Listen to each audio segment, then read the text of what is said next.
Hello, Rufus Shinra here from the Rat Street Boys clan, and this is a video about Raid Shadow Legends. Well, a little bit about me before starting off. I have been playing since, let's say, February 2019, and, well, I found myself more attracted to the clan boss. So I was lucky enough to pull off quite a few nice champions. And yeah, let's take a look at what I got from the ultimate chest. Alright. Okay. This will allow us to do a single pull. I'm not expecting anything, and I don't care about double chances because I never got anything good in double chances except maybe for my vizier. But yeah, any food is welcome. Alright, not the best champion to open a video with, but hey, Magma Blood. I'll take it. Alright, so this video will be addressing mainly dragon farming, and shout out to my very good friend Dev, with whom I was talking yesterday on Discord. He told me that he was struggling to go past Dragon 17. We discussed a little bit his team, the champions he had, the options he had. So what I'm going to do is a little bit of a Island of Misfit Toys video. So I'm going to use the same champions as my friend has. He has one of his champions is the very controversial Dracomorph. So I will be including him in the video, as well as a few rares and legendaries. A few other rares and epics, my bad. So he uses Apothecary. He uses also Skullcrusher. I'll do a first run with Skullcrusher, another one without Skullcrusher. He has Miscreated Monster, so pretty great team so far. And he has Tyrell. Adding in back. Let's keep it full epics for now, as well as rares. Let's keep Dracomorph for later. He also has a Bellower, which we could use in this video, but I would use who was it again? Yeah, let's just stick with Dracomorph. He also has actually a Bulwark, but what I notice in this team, we don't have enough poisons, so might use Kale instead. So the goal of the video is to see that we can push from Dragon 17 to Dragon 20 with this kind of team.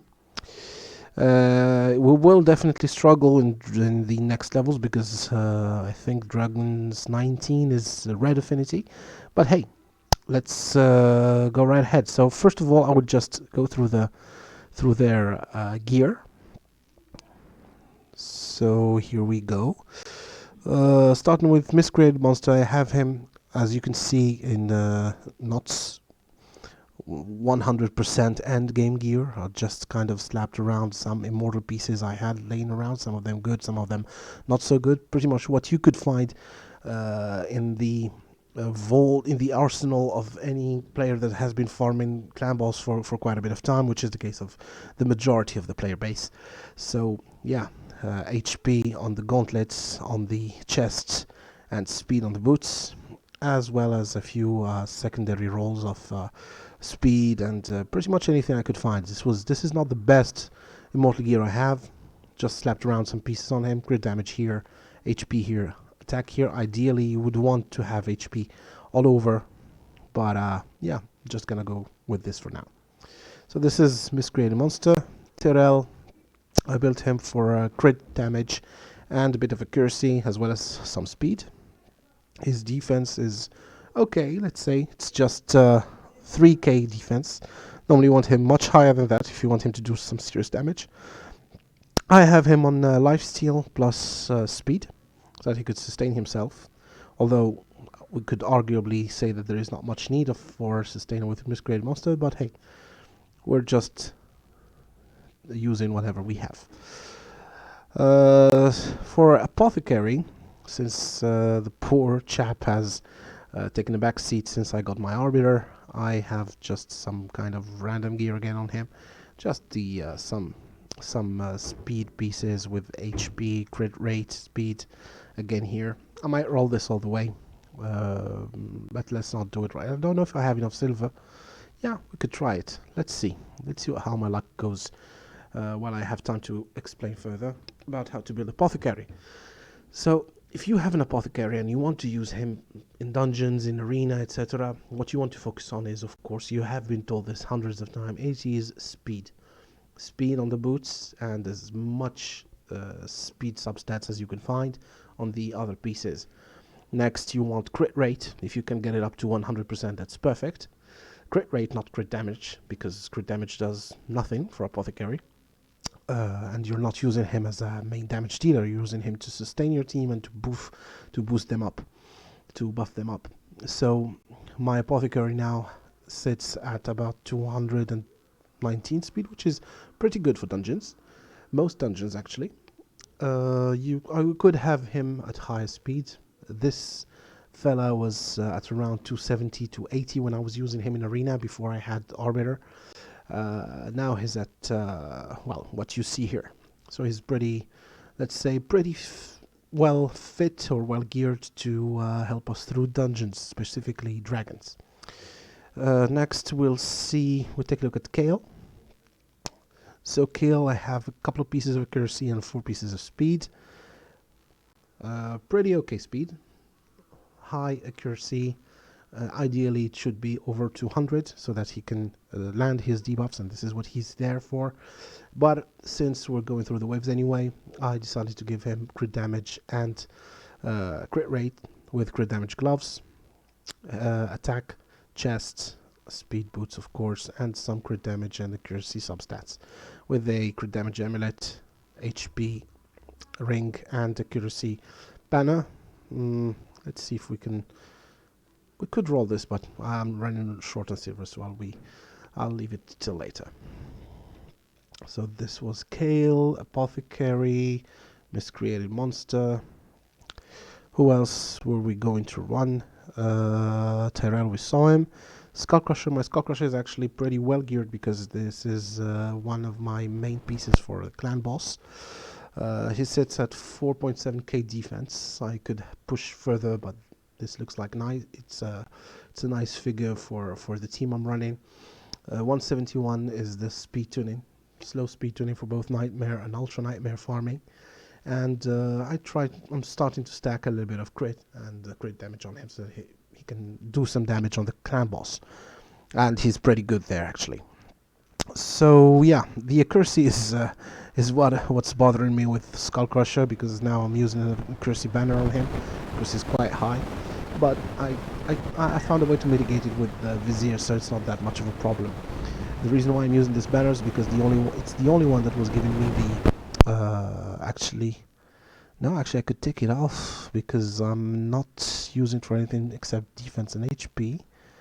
So if I had any other banner that's not accuracy, mainly I think this one is an attack banner, but it has a speed substat, it would mess up my tuning. Yeah, that was the reason, but it's alright, we can still roll with it. Crit damage on the necklace, HP on the ring. I could also go defense, but well, this is what we're rolling with. So without further ado, let's take a look at our first run in Dragon 17.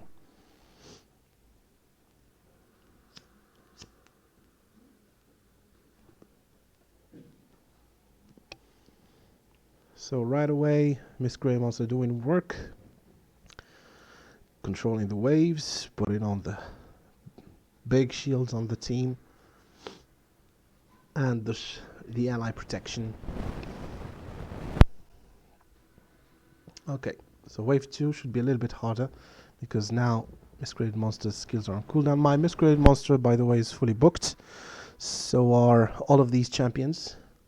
And I would recommend, if you have any of these champions, well, of course, including your starter, Kael, I would really recommend to book them all the way, because rares are relatively easy to book.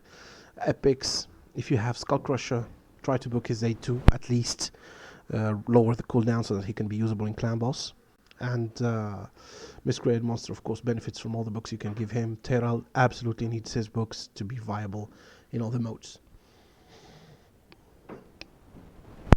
Now this run should be interesting. It will not be the fastest one because we lost our main poisoner, Kael. But this team since we're not at a disadvantage as far as affinity goes. Should do the job, should do some damage, and should take the boss down, although it will take a little bit longer than usual. So let's just take maybe 50% of his HP and we'll cut the run short. We don't want to make the video too long. Or maybe, let's see. Let's see, if we're doing good damage, I might let them finish him off. Don't want to waste that energy anyway. Yeah, we're gonna take him out. I think around the 2 minute 30 mark. That should be enough. But with a poisoner, we would have already taken him down. I think it would have taken less than maybe 1 minute 20 seconds. Which is why in the next run I'll be introducing Draco. Not that many people have him, but my friend Dev does. So, and this video was of course done specifically for him. So yeah, I'll showcase Draco. Another option is to have a reviver in your team. I wouldn't especially use Skull Crusher, actually. But as you can see, he also can bring some protection to your team. So next, we have Dragon 18, which is red affinity. Skull Crusher here is not a luxury, actually.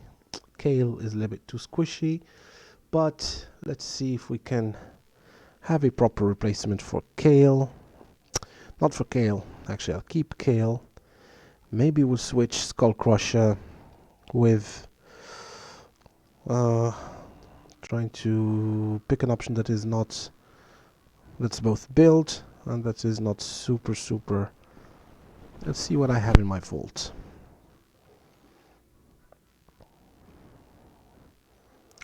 Yeah, here a good option would be Steel Skull, actually, because Steel Skull is opposite affinity.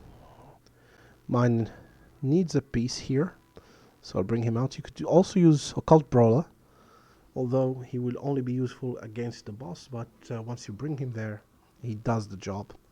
So yeah, I'll maybe do some gearing on Steel Skull. Let's give him something to wear. Maybe no, I don't have any rolled up speed boots. I might have something in lifesteal, but not even that. Yeah, all my pieces, all my rolled up pieces are on champions. I don't know. I really don't know if I can gear him. Yeah, I'll have just to take a piece from one of my other champs. So let's take a look. Maybe Lissandra, no. Who did I use recently? Yeah, this would be good for him actually. Defense 16. I would prefer to put him on speed boots, so that, yeah, because I was using Gorgo for Faction Wars. Yeah, let's put this on our Steel Skull. But he really would need to have, yeah, because I was trying him out in Clan Boss. So yeah, maybe let's stick with a lifesteal pair of boots. That way we'll get the set bonus. These are defense boots, not the optimal, but yeah, we'll roll with this. So Steel Skull. Who else should we bring in? Somebody who would give us advantage as far as affinity goes. So let's rank our champions by affinity, and let's see. So green affinity, spirit affinity. Who do we have? Vrask. Yeah, Vrask could take the place of one of our champions. Sorry, I have a flu. Sorry for the sniffles. So Vrask, but his epic is pretty difficult to get. Bunch of apothecaries here. Nah, so let's gamble with our opposite affinity team here. See how far we can go. So Steel Skull, bringing in the poisons as well as HP up, defense up. Tyrell still is lead. Miscreant Monster. Yeah, let's roll with this team. Not expecting great things out of them. And I could manual it because you don't really need to auto this dungeon. You just need to go past it so that you could reach Dragon's 20. But yeah, again, if it's your only option to farm maybe dragons 15 or dragons 16 or dragons uh, any other level besides not 20, as long as you can farm the dungeon consistently, anywhere between 1 minute and 5 minutes, then it is advisable for you to start running it consistently, to start spending maybe uh, a full energy recharge on the dragon every day, or maybe every couple of days, or maybe save up your energy if you're free to play and start farming it one day of the week. Another way to farm it efficiently is if you can spare one of your champion slots for someone you want to level up, or for food. You could also take them through the dungeon, because there is also experience to be gained for your champions. So there are plenty of ways, but the message here is never neglect your dragon farming. This is where you will get all the important pieces of gear that will help you through other parts of the content, will help you to push through mid game and through end game. So dragon, dragon, dragon, and dragon again. Sorry. Oh, I'm dying. Not in game, but in real life, actually.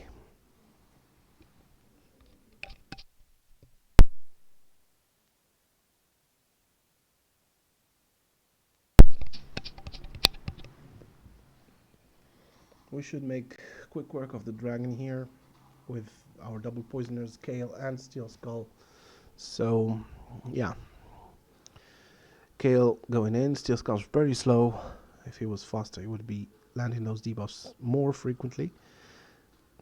Kale, since his opposite affinity, with those weak hits, he would not do much.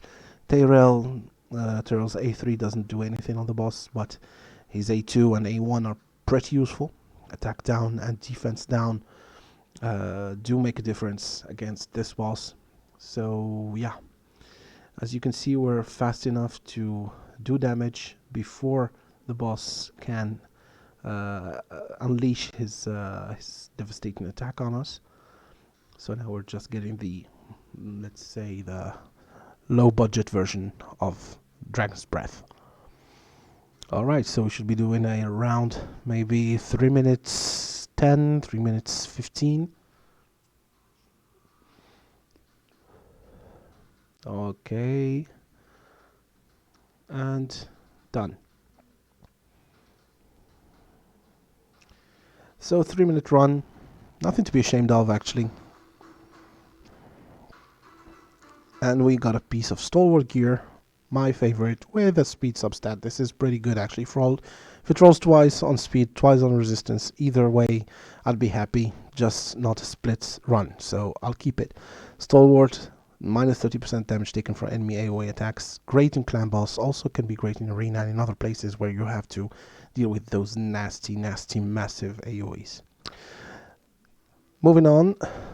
Dragons 19. Now it's the opposite. So we have the advantage by keeping up in the blue affinity champions. Actually, I could keep in Steel Skull because he has no disadvantage at all, but the others will be doing big damage, big numbers on both the minions and the dragon. Although their levels and their overall power is higher than the other levels, they will definitely fall because of the affinity disadvantage. And this is again a key thing when you are running dragons or any other kind of dungeon. You need to look at the affinity. If you overlook it, then you're just shooting yourself in the foot. You could have the best champion in the game with okay gear. If they're at an affinity disadvantage, they will just not be as good as they're supposed to be. They will miss hits, they will miss debuffs, and it could end up costing you the run. So here we're moving pretty quickly. So about 40 seconds in, we cleared the first wave.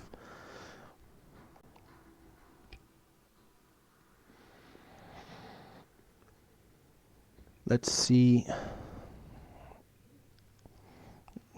how we do against the dragon. And again, we should be taking down the dragon faster than we did in the previous stage, because here we're mostly at an affinity advantage. Yeah. So while we're getting there, a couple of words about the whole Plarium controversy that's been raging for the past few days, if not past few weeks. So there was a video lately from Hell Hades. Shout out to Hell Hades, by the way, great content creator. Where he interviewed Cyrilla from the Plarium community management team.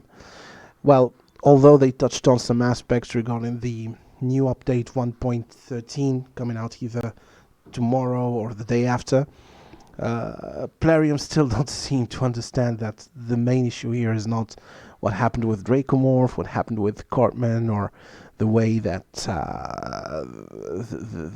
all that whole debacle, or the information that leaked or that came out about how they were dealing with other YouTubers. The problem here is with their delivery schedule, their delivery management, and their communication around those deliveries.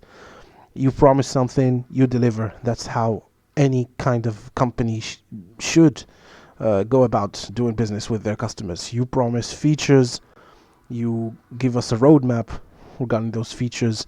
You don't deliver on them, you should make a statement. Tell us, all right, the delivery is delayed because this, that, and that, and we will try our best to give you patch, for example, patch 114 or patch 113 by the month of February, by the month of March, by the month of May. Just don't keep saying soon, very soon, we'll do that. No, this just builds frustration amongst players. So what they did today is a step in the right direction. They're saying that they're gonna release it tomorrow. Actually, to be honest, even if they say they were going to release it next month, I would actually be appreciative of their directness and frankness.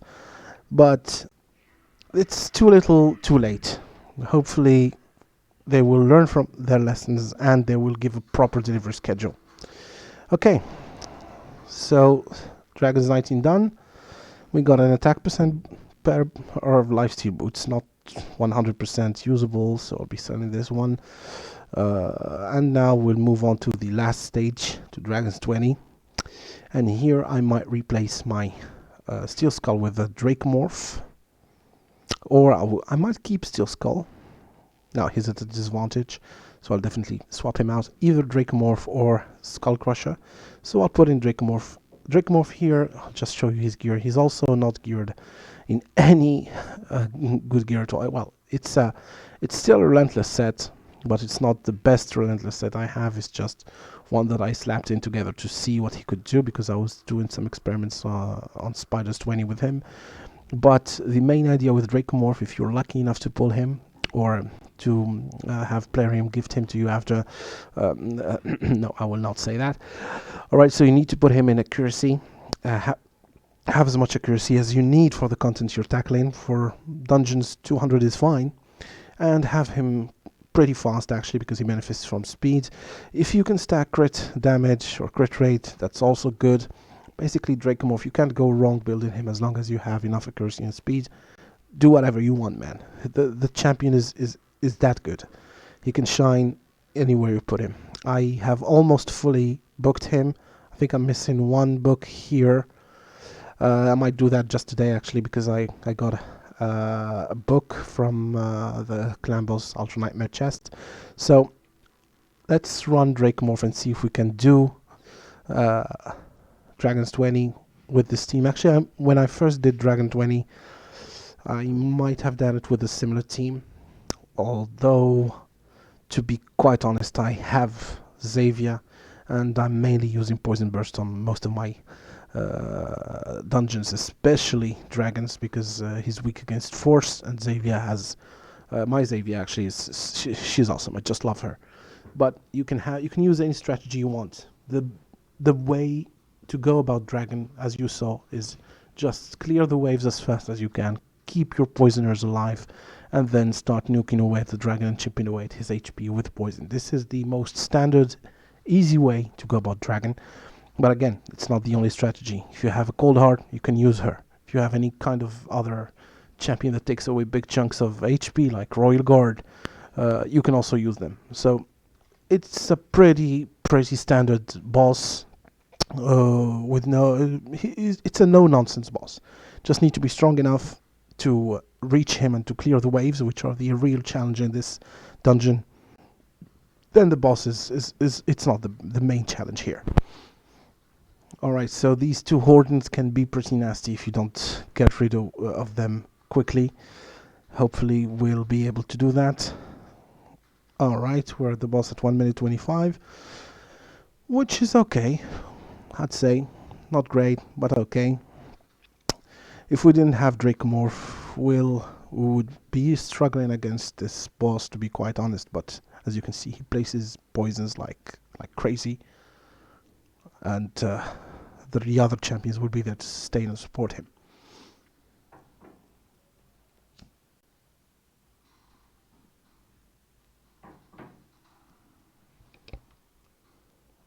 Okay, so around the 2 minute mark, he's almost at he's almost dead actually. On his next turn, he's dead. Whoops, I spoke too soon. Alright, so under 3 minutes, 2 minutes 18. Pretty good for a run with only one legendary. Just as a comparison, I will show you what I usually use to farm dragon. It's not the best team, but if I slap around people like let's do Xavier, Battle Khazar for poisons, Dracomorph for poisons again, and let's see, maybe this Cold Heart, Vizier. I don't know, I'm not sure. Now we could keep an Apothecary, why not? Or I could have used an Arbiter if I wanted to, but yeah, actually this is what I use usually. And you saw, Vizier spreads the poisons, nuke all the way, then this rinse and repeat. Yeah, I'm showing off a little bit here, but hey, this is the point of the game. When you have champs, you like to max them out and try to get the best out of them all in all different areas of content.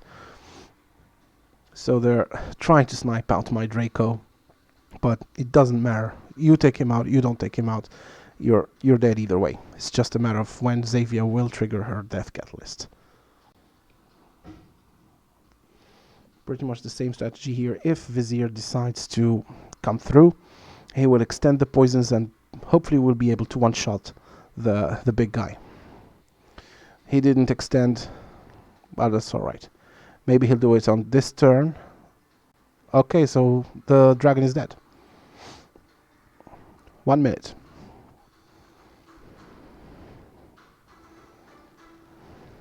No need for this.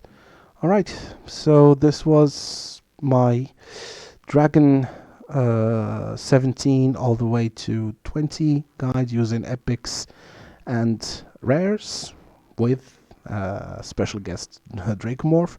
So again, shout out to Dev, as he's putting together a pretty great community which on Discord. He's working on a guide or on a database for champions information, skills and everything. So shout out to him, shout out to the Rat Street Boys clan from the Rat cluster community, and shout out to people in Hell Hades server. See you there. I'll be uploading daily. If you have any questions, put them on the comments below. Share, like, subscribe, all that YouTube good thing. And bye. I'll see you later.